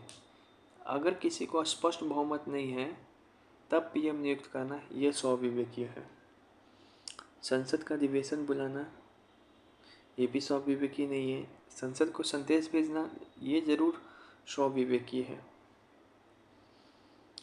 मंत्रिपरिषद किसी विधेयक को, देखो वीटो शक्ति ये शो कर रहा है, तो ये स्वविवेकीय आपत्ति सहित भेज सकता है। किसी विषय से संबंधित जानकारी के लिए प्रधानमंत्री को कहना, ये स्वविवेकीय है। अब प्रधानमंत्री थोड़ी कहेगा कि आप हमसे कोई जानकारी मांगिए, तो ये स्वविवेकीय ही ना हो गया अपने अनुसार। किसी परामर्श में मंत्रिपरिषद को पुनर्विचार कर दिया, वीटो शक्ति शो कर रहा है, तो ये स्वविवेकीय हो गया। निम्न में से भारत के राष्ट्रपति किसकी नियुक्ति नहीं करता है? तो भारत के राष्ट्रपति, याद रखो, इन सब की तो करता है, इसकी नहीं करता है। बहुत बढ़िया क्वेश्चन है। उपराष्ट्रपति का चुनाव होता है ना दोस्त, नियुक्ति कैसे कर देगा? लोकसभा अध्यक्ष का भी चुनाव होता है, तो उसकी नियुक्ति भी कैसे कर देगा? और मुख्यमंत्री की नियुक्ति होती है, मगर वो राज्यपाल करता है, याद रखना। निम्न में से भारत के राष्ट्रपति किसकी नियुक्ति नहीं करता? तो ये तो बता ही दिया किसका चुनाव होता है, तो जिसका चुनाव होता है उसको नियुक्ति नहीं करता। संविधान का साधारण परिस्थितियों में राष्ट्रपति को राज्यपाल के कृत्यों का निर्वहन करने तो उपवन करता है। तो कुछ असाधारण स्थिति आ गया तो राज्यपाल के काम को कुछ कर सकता है राष्ट्रपति, वो किस में मेंशन है? तो 160 में। संविधान में भारत के राष्ट्रपति को अधिकार नहीं देता है, पीएम की नियुक्ति करने का अधिकार है। राज्य के मुख्यमंत्री का नियुक्ति कैसे कर देगा? राज्य के मुख्यमंत्री की नियुक्ति राज्यपाल करता है, तो ये अधिकार नहीं है। सलाह लेना वो भी सुप्रीम कोर्ट से अधिकार है राष्ट्रपति का, वो भी न्यायिक शक्ति का अधिकार है, लेकिन ये भी शक्ति का प्रयोग मंत्रिपरिषद की सलाह पर ही करता है। तो ये 143 में वर्णित है। संविधान के अनुसार निम्नलिखित से क्या शब्द भारत के राष्ट्रपति की शक्ति नहीं है? अध्यादेश जारी करने की शक्ति संविधान में मेंशन है 123, परामर्श मेंशन है 143, क्षमतान मेंशन है 42, लेकिन सदन को संदेश भेजना ये बात कहीं पे संविधान में कोई आर्टिकल में नहीं लिखा है। तो ये जो है राष्ट्रपति की ऐसी शक्ति है जो संविधान में नहीं लिखा है, तो यही होगा। राष्ट्रपति की क्षमा दान करने की शक्ति में क्या क्या सम्मिलित है? क्षमा में पूर्णतः क्षमा कर देगा, बंदी कारावास सब चीज़ क्षमा कर देगा, जहाँ जेल सिमरन अपनी जिंदगी। लघुकरण भी है, एक वैयाधर की क्षमा दान करने की शक्ति 72 में है। लघुकरण भी शक्ति है। लघुकरण में क्या करता है कि दंड का अवधि कम करेगा, नहीं दंड का स्वरूप कम करता है। परिहार, हार से क्या बताए थे कि दंड के स्वरूप बदले बिना दंड का अवधि कम कर देना। विराम, विराम में क्या बताए थे? विराम है, हाँ है। तो विराम में है, विराम में की रोक लगा देना। क्या करना? कुछ समय के लिए मृत्युदंड को अस्थायी रूप से रोक लगा देना। अदाय याचिका को राष्ट्रपति के पास अपील करने का समय देना। प्रविलंबन है, हाँ प्रविलंबन है। तो प्रविलंबन में क्या करता है कि कुछ विशेष परिस्थिति में क्या करना, दंड को कम कर देना, जैसे गर्भवती के रूप में। रोक निरंतरता ये चीज़ शामिल नहीं है। इसका अंग्रेजी में भी नाम देख लेना ऐसे। तो कुछ समाधान को कहते हैं अंग्रेजी में प्रायडोन, लघुकरण को कहते हैं कॉम्यूटेशन, इसको कहते हैं परिहार को रिमिशन, विराम को कहते हैं रेस्पाइट, प्रविलंबन को कहते हैं रिप्राइव, प्रविलंबन को कहते हैं रिप्राइव, विराम में गर्भवती वाला मामला है। रिस्पाइट, रिप्राइव, रेमिशन, पैडॉन, पैडॉन, कॉम्प्यूटेशन, ठीक है। राष्ट्रपति का अभिभाषण कौन तैयार करता है? तो राष्ट्रपति का अभिभाषण कौन तैयार करेगा? केंद्रीय मंत्रिमंडल, जो बोलेगा वही बोलेगा मंत्रिमंडल। मंत्रिमंडल है, मंत्रिपरिषद नहीं। 2 अवधि के लिए भारत के राष्ट्रपति बने तो वही राजेंद्र बाबू एकमात्र। कौन सा राष्ट्रपति उपराष्ट्रपति के पद पर आसीन नहीं थे? तो नीलम संजीव रेड्डी लोकसभा के अध्यक्ष थे, उपराष्ट्रपति वो नहीं थे, वो आंध्र प्रदेश के प्रधानमंत्री भी रह चुके हैं। लेकिन वेंकट रमन, आर वेंकट रमन, जाकिर हुसैन, एस राधाकृष्ण और एक और थे शंकर नायर, ये सब ऐसे हैं जो भारत के उपराष्ट्रपति रह चुके हुए हैं, ठीक है।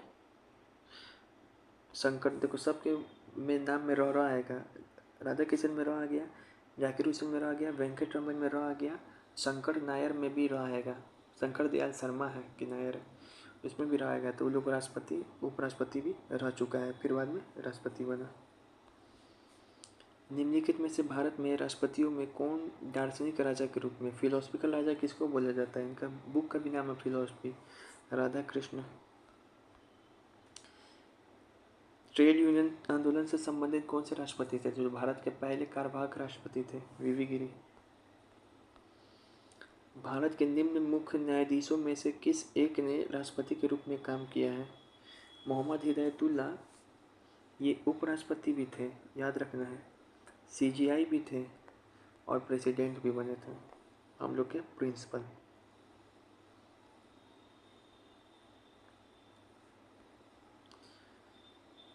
अब इस कथन को बताना है, कोई व्यक्ति उपराष्ट्रपति निर्वाचित होने का पात्र तभी होगा जब वह राज्यसभा का सदस्य होने के लिए निर्हर्त होगा।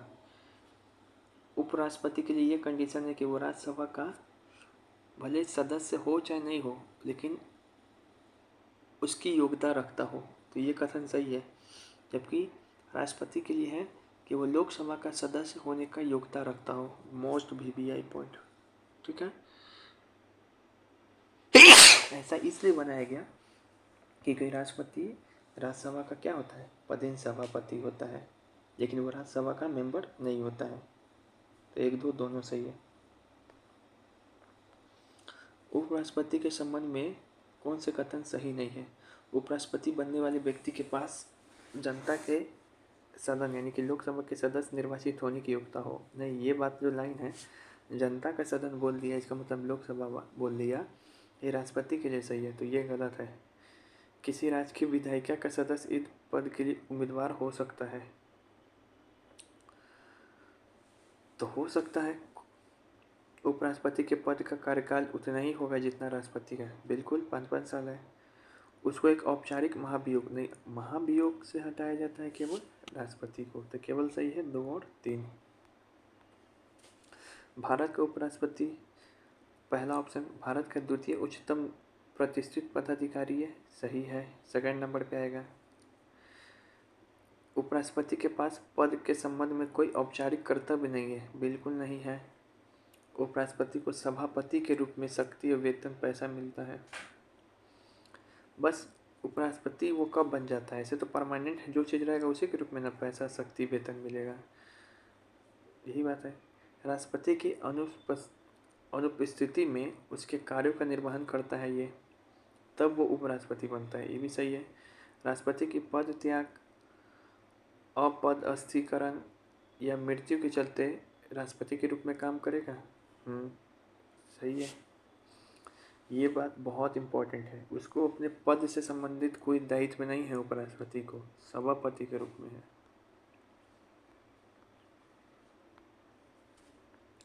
उपराष्ट्रपति को पद से निम्न में से किसके प्रस्ताव से हटाया जा सकता है? तो देखो,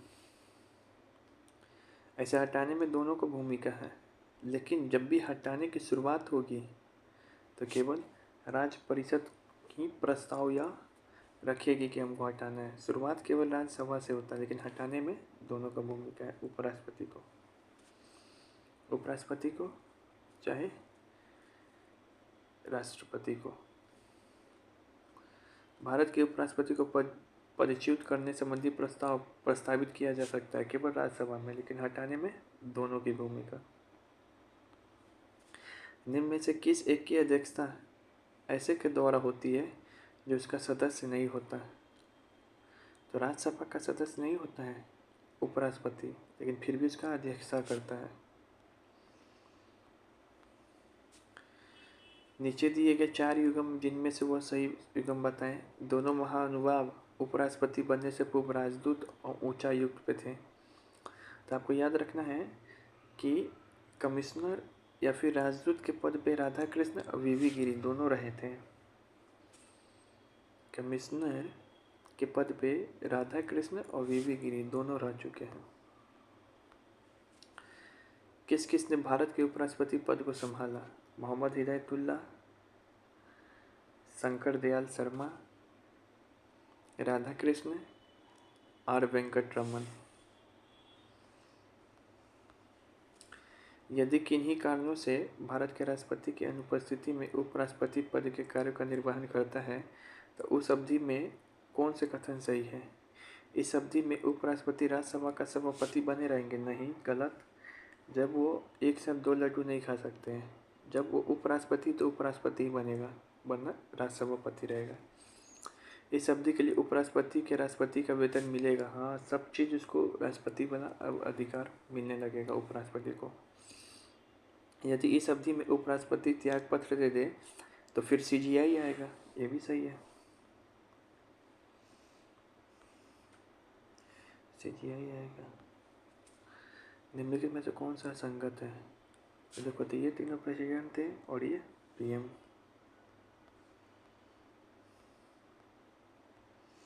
प्रतिभा पाटिल कितने नंबर की थी पीएम? तो 12वां, अभी तो 15वां चल रहा है मुर्मू जी का। भारत में पूर्व राष्ट्रपतियों में से निम्नलिखित में से कौन बिहार के राज्यपाल रह चुका है? तो बिहार के राज्यपाल रह चुके हैं जाकिर हुसैन। आपको रामनाथ कोविंद भी बिहार के राज्यपाल रह चुके हैं, याद है ना? और ये तो राजदूत थे और ये उपराष्ट्रपति थे। निम्नलिखित में से कौन सा राष्ट्रपति सर्वोच्च न्यायालय में उपस्थित हुए जब सर्वोच्च न्यायालय राष्ट्रपति के निर्वाचन विवाद की सुनवाई कर रहा था? मतलब वीवी गिरी के समय, याद रखना है, आंदोलनकारी नेता थे। इनके निर्वाचन के समय ही क्या हो गया था? विवाद हो गया था। ये विवाद वाला मामला हाई सुप्रीम कोर्ट में गया था। तो वीवी गिरी। भारतीय संविधान के अनुसार केंद्र की कार्यपालिका शक्ति किसमें निहित होगी? 53 के अनुसार राष्ट्रपति। दोनों नहीं, केवल राष्ट्रपति। भारत का राष्ट्रपति कितनी बार पुनः चुनाव के लिए पात्र है? आर्टिकल 57 में बोला है कि कितनी भी बार। राष्ट्रपति का क्षमादान शक्ति किस में है? 72 में। तो 72 बार क्षमा करेगा।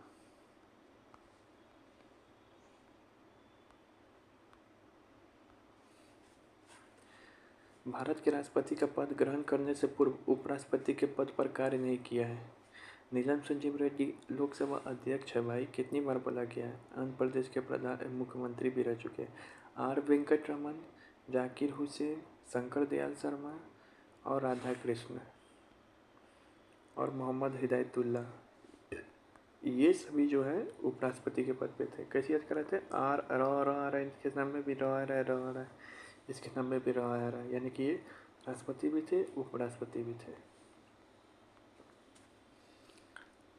राष्ट्रपति की तरह उपराष्ट्रपति का चुनाव भी अप्रत्यक्ष होता है। बिल्कुल, दोनों का प्रत्यक्ष होता है। राज्य के विधायकों के सदस्य दोनों के चुनाव में भाग लेती है? नहीं, राज्य विधायिका केवल राष्ट्रपति के चुनाव में भाग लेगी। तो दूसरा गलत है। भागलपुर किस रूप में जाना जाता है विशेष रूप से? जर्दालू। अब नहीं, इसमें कन्फ्यूजन होगा। टसर सिल्क सिटी बोला जाता है भागलपुर को। डीपी धर किस लिए प्रसिद्ध है? तो बिहार का पंचवर्षीय योजना तैयार किया था इन्होंने और शुभारंभ किया था। बिहार की 5वीं पंचवर्षीय योजना।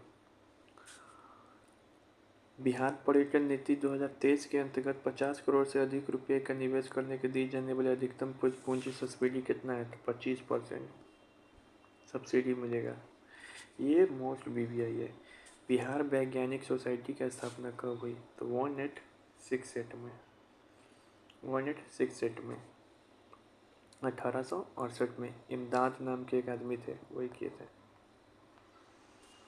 साल्ट पीटर यानी कि सेंधव नमक का महत्वपूर्ण केंद्र कौन था? बिहार था औपनिवेशिक काल में। ये देखो, मिथिला वंश के कर्नाटक वंश के जो संस्थापक थे नैन देव थे, लेकिन बख्तियार खिलजी का जब आक्रमण हुआ तो उस समय नरसिंह देव थे। और जब अंतिम शासक कौन था? जब गयासुद्दीन तुगलक आया तो हरि सिंह देव थे। तो अंतिम बार हरि सिंह देव, फिर नान्य देव, फिर नरसिंह देव। अच्छा, ये क्वेश्चन का क्या परिणाम नहीं है? जब वहाँ पे बख्तियार खिलजी का आक्रमण हुआ पहली बार, तो उस समय कौन थे? नरसिंह देव थे। तो इसका क्या परिणाम नहीं था?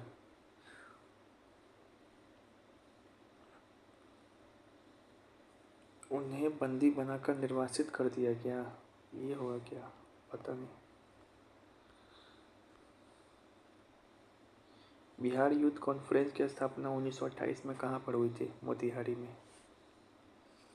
1928 में बिहार प्रांतीय किसान सभा का औपचारिक स्थापना हुआ था उसी समय 28 में।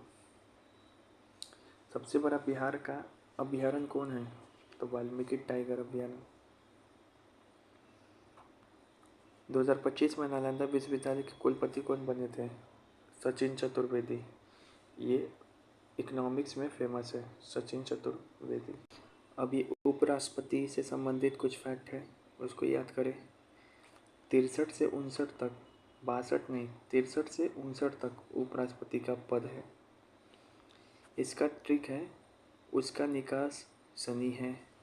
ऊ से हो जाएगा उपराष्ट्रपति पद 63 में।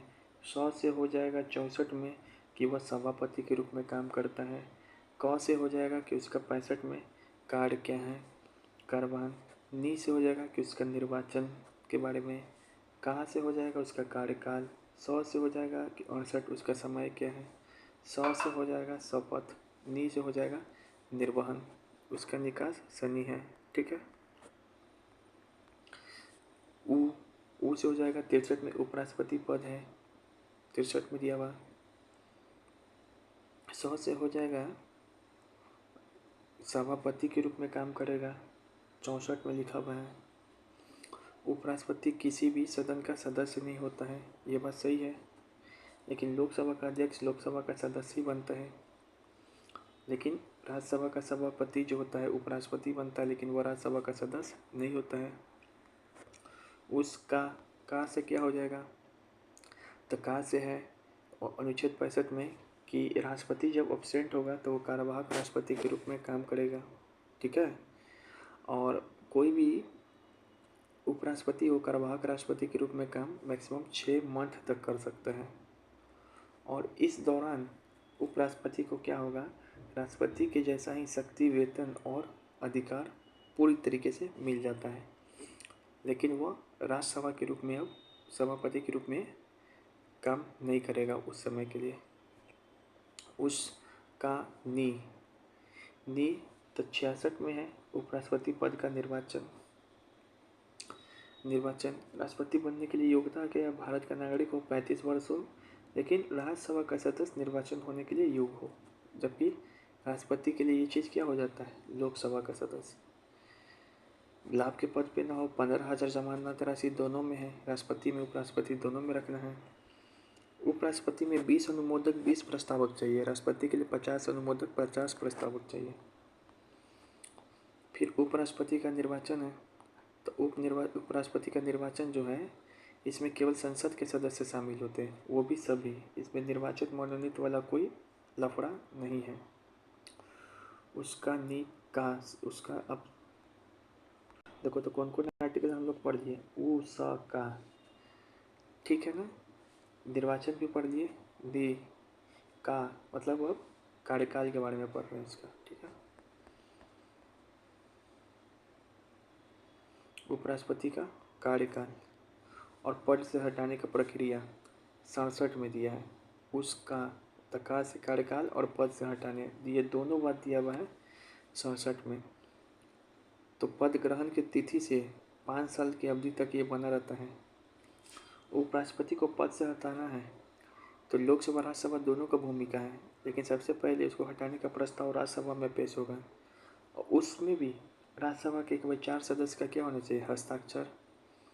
और हटाने से पहले सेम स्थिति है, 14 दिन पहले सूचना देना होगा। राज्यसभा अगर अपने तत्कालीन सदस्य संख्या से प्रस्ताव को पारित कर देगा तो उसके बाद ये लोकसभा के पास भेजा जाएगा, और लोकसभा भी कर देगा तो उपराष्ट्रपति हट जाएगा। अभी आर्टिकल बहुत चर्चा में, याद रखेंगे 6-7 में ही का से कार्यकाल और हटाने का प्रक्रिया है। 68 में उसका नी मतलब 68 में है कि उपराष्ट्रपति का पद रिक्त होने पे यथाशीघ्र चुनाव कराया जाए, लेकिन इसमें कितना समय में कराया जाए कोई समय सीमा नहीं है। BBI अभी का मामला है, एग्जाम में देखा 6 महीना तो नहीं, राष्ट्रपति के चुनाव के लिए तो है, पद खाली होने पे 6 महीना का अंदर भरना है। उपराष्ट्रपति के लिए कोई प्रावधान नहीं है, कोई प्रोविज़न नहीं बनाया गया। उसका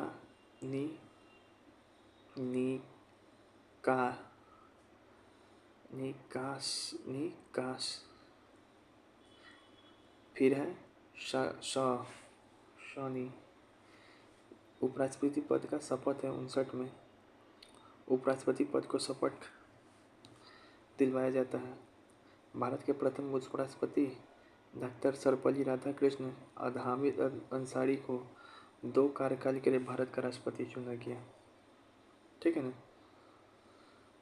कृष्णकांत भारत के ऐसे उपराष्ट्रपति थे जिनकी मृत्यु उनके कार्यकाल के दौरान ही हो गई थी। कृष्णकांत को यहाँ पे बोल रहा है भारत के प्रथम उपराष्ट्रपति राधा कृष्ण अहमद अंसारी को, इन दोनों को ही दो दो बार चुना गया है। और कृष्णकांत ऐसे उपराष्ट्रपति थे जिनका मृत्यु पद के दौरान ही हो गया था। भारतीय संविधान का कौन सा अनुच्छेद राष्ट्रपति या उपराष्ट्रपति के चुनाव से संबंधित है? तो राष्ट्रपति और उपराष्ट्रपति के चुनाव में से जुड़े मामले अगर विवाद हो जाए तो 71वां है। इसके तहत जाएगा कहाँ विवाद का मामला? सुप्रीम कोर्ट में। 71वां में लिखा है। 70वां संविधान संशोधन है। 70वां संविधान संशोधन से दिल्ली पौंडीचेरी को शामिल किया गया। 71वां में कोई मामला विवाद का जाएगा, ये है, कन्फ्यूजन ना हो। भारत के उपराष्ट्रपति का चुनाव किसके द्वारा किया जाता है? तो संसद के दोनों सदन सभी निर्वाचित और मनोनीत। हटाएगा भी दोनों, लेकिन पहली बार पेश होगा राज्यसभा में।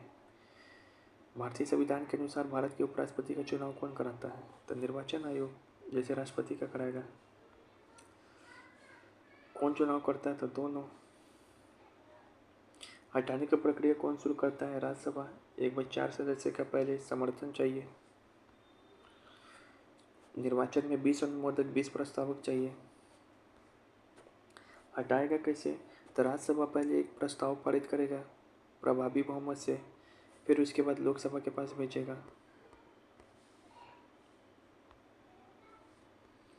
भारत के उपराष्ट्रपति हटाने का प्रस्ताव कहाँ पेश होता है? तो केवल राज्यसभा में पेश होता है, लेकिन हटाने में दोनों की भूमिका होगी। पीवीआई क्वेश्चन, ये सब तो हो ही गया था। देखो इसमें कन्फ्यूजन है इस आर्टिकल में, तो फिर से याद करा दे रहे हैं। इसका ट्रिक है उसका निकास सनी, तो ऊ से हो जाएगा ऊ, उपराष्ट्रपति का पद दिया हुआ है। स से हो जाएगा सभापति सभापति का पद दिया है। का से हो जाएगा 65 में कार्य, तो मतलब कि उपराष्ट्रपति कार्यवाहक राष्ट्रपति के रूप में काम करेगा। नी से हो जाएगा क्या? निर्वाचन, तो उपराष्ट्रपति के निर्वाचन का बाद दिया हुआ है। का से हो जाएगा क्या चीज? कार्यकाल, तो उपराष्ट्रपति का कार्यकाल दिया हुआ है। स से हो जाएगा समय, तो उपराष्ट्रपति मतलब कि है उपराष्ट्रपति का चुनाव समय कितने समय में हो इसका कोई जिक्र नहीं, लेकिन जल्दी से जल्दी हो जाए उसका पद खाली होने पे, ये बात दिया हुआ है। स से हो जाएगा फिर शपथ। नी से हो जाएगा निर्वहन। नी से हो जाएगा निर्वहन। निर्वहन क्या है? आर्टिकल 70। देखो 70 में यही बात लिखा है, राष्ट्रपति के लिए आकस्मिकताओं में कार्य करने की व्यवस्था करता है, जिसमें संसद ऐसे किसी भी आकस्मिक स्थिति में राष्ट्रपति के कर्तव्य के निर्वहन के लिए प्रावधान कर सकता है। संविधान में पहले निर्धारित नहीं है। अनुच्छेद ये बात है, अप्रत्याशित परिस्थितियों में कार्य करने को सक्षम बनाता है। 70। 71 में है राष्ट्रपति उपराष्ट्रपति के चुनाव से जो भी विवाद होगा जाएगा कहाँ पे? संसद में। 72 में क्षमादान की शक्ति का। ठीक है, याद रहेगा। चलो थ्योरी देख लो।